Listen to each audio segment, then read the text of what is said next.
Greg Popovich entered last week only needing one win to tie the NBA record for most wins. And he closed the week still needing one more win.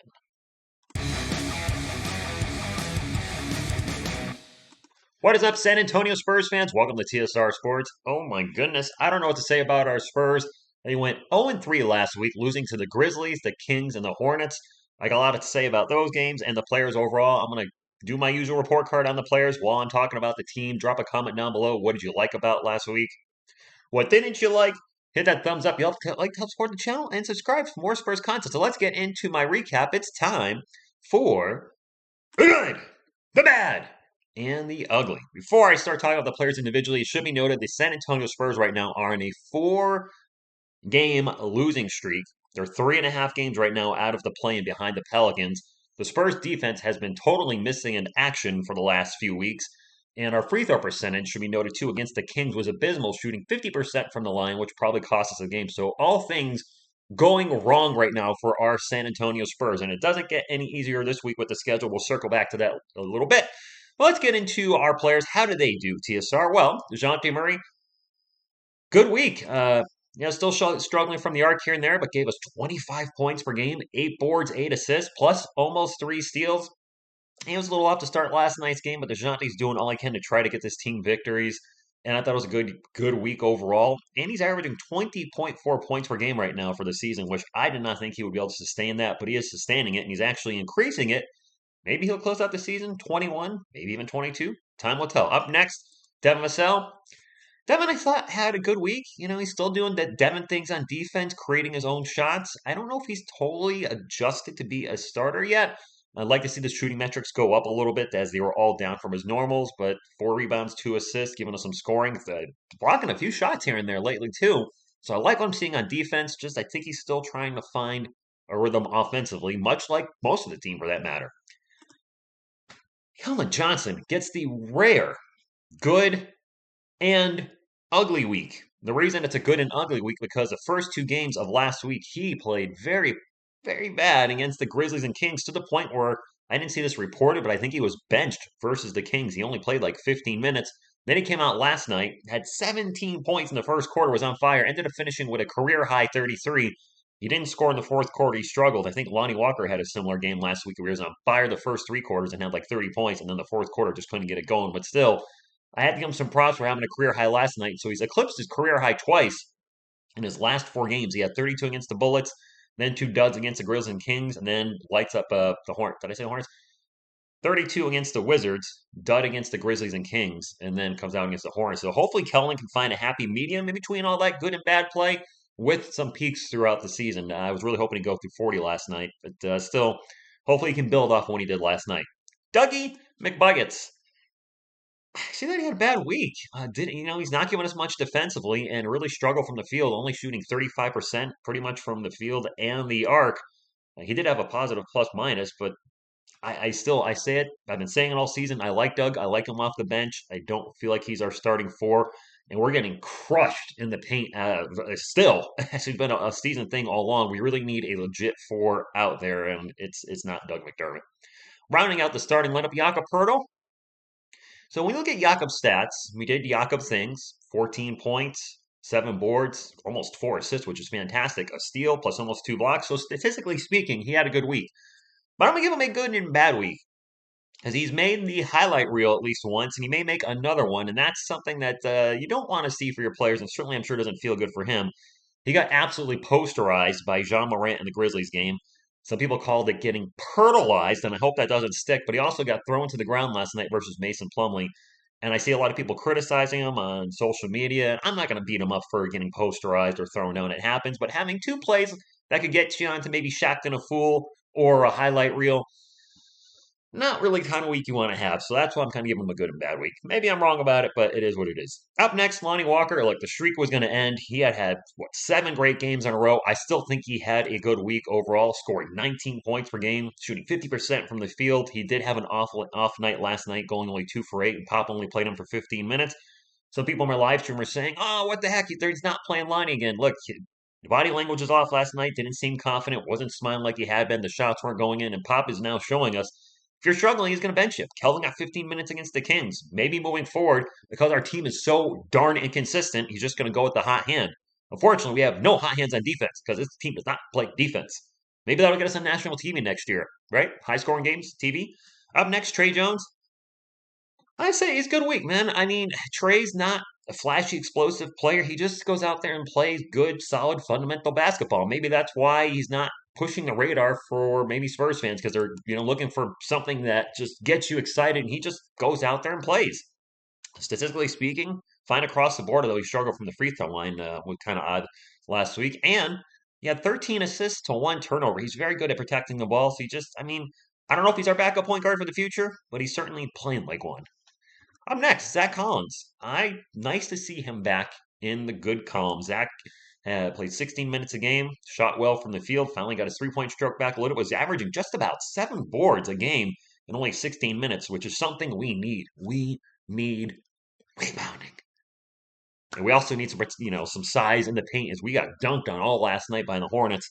I have to wonder, Spurs fans, before the month is over, if Zach can continue to put together a good string of 5, 6, 7 games, could Pop pull Doug McDermott out and put Zach Collins in the starting lineup? Because this starting lineup right now, we've had Devin and Derek at the 2, but the Dejounte, Kelman, Doug, and Jakob thing is clearly not working. It hasn't really worked all season. Yeah, we've had some flashes here and there. We've won games maybe we shouldn't have, but overall, look at the record. It's not working. Something needs to change. We took Derek White out, traded him, put Devon Vasel in. Team is still struggling defensively. Should we make the change at the 4 spot? Should we stick Zach Collins in there? Let me know. Do you want to see that happen? Or should we at least try it? Because this isn't working. What we're doing is not working. So let's move on. Last player back on to our board. Oh, Joshua, you're not centered very well. There we go. I gotta say, this is a good week for Joshua Primo. Got 18 minutes a game. He shot a very odd 50% from everything. Rebounded very well. But what's really interesting is last night versus the Hornets, he closed out the game. He was on the floor for a good portion of the fourth quarter. And what I like about Joshua Primo is no matter what's happening in the game, and maybe I'm missing this because I'm calling the games and I don't get to watch it the same way you guys do, but it seems like the confidence is always there. The body language is always pretty good. Seems like whether he's playing good or bad, it doesn't seem to affect him too much mentally. And I think that's very good from a teenager in his first year in the NBA. So hopefully that continues throughout his career. I do think there's still a bright future for Joshua Primo. Just going to develop how the Spurs develop him. And track history shows that we're usually pretty good at developing players. Hopefully he can really get in a role with the Spurs next season. And I'm sure we'll see some good moments here and there throughout the rest of the season, whatever's remaining lane. Blah, blah, blah. Let's get to the players that are on the list. Keita beats Diop. Man, he's such an odd player to talk about because he'll go out there and go for 33 or 22 and perfect night, only miss one shot, and then have some double-digit scoring nights, and then have weeks like he did last week where he plays 3 games, only played 11 minutes total, I believe, or was it 11 minutes a game? I think it was 11 minutes a game. Whatever it was, he was only 1 of 8 from the field and just didn't show us anything offensively. He's so up and down. We see flashes, but you know what? A lot of this roster, we can say we see flashes, and it's just not happening. Jock Landale has no statistics to speak of. He played a minute 23. Yep, 1, 2, 3.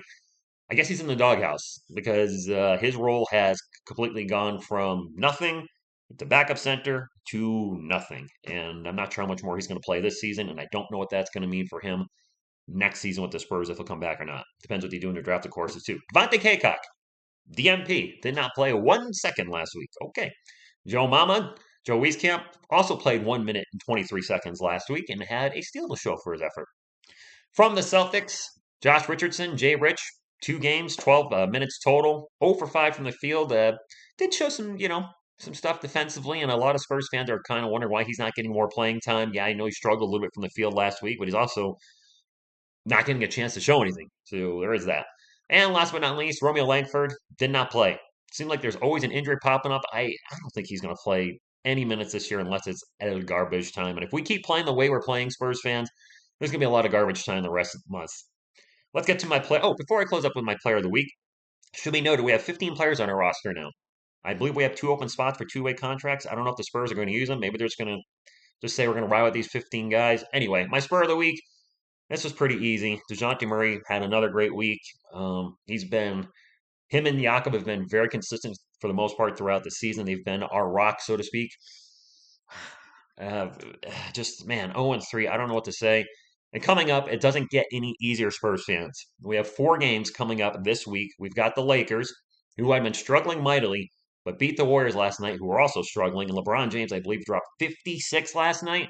And I don't like this game coming up tomorrow night because this feels like a revenge game. You don't think that the Lakers are bitter about the Spurs beating them at the Staples Center? Didn't we blow them out too? And we close out the Staples Center, the last game ever in the Staples Center, or named as a Staples Center. Now it's the crypto, whatever. And the Lakers got beat. And KBD also went off in that game, torched the Lakers for, was it 33? And a perfect night from the field. The game scares me. That game really scares me. Hopefully, the discombobulated Lakers show up and the Spurs pull out a win somehow. Then we got the Raptors, Jazz, and Pacers the rest of the week. I'm going to call the Lakers, Raptors, and Jazz on Monday, Wednesday, Friday, taking Saturday night off against the Pacers as a lot of plans. Spurs fans, this could be another rough week. I could see the team going 1-3 or 0-4. And I hate to say that, but man, we are struggling right now. We have no defense, and those teams we have struggled with this year at times, and this could be a very rough week. We've beat the Lakers and Jazz, I think, this year. We played the Raptors once and Pacers once. I don't think we beat them either game.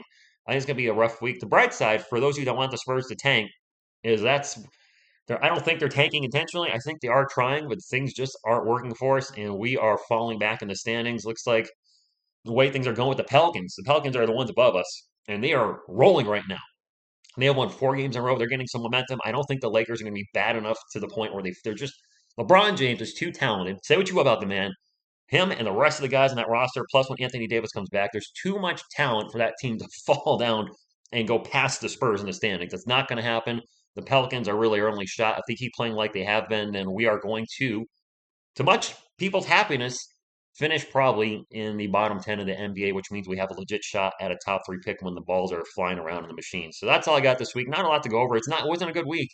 Some bright moments here and there. The team is still fun to watch. Frustrating, but fun to watch. I mean, at the very least, with no defense being played by the Spurs, it's been generally a scoring game, and I hope we get some wins this week. Man, if we lose, whoa, I pulled my stats down. Well, I am the Twilight Zone. We'll end it there. TSR lost, looking to be found with the Spurs win. I want to thank y'all for tuning in. And until next time, and as always, go Spurs, go!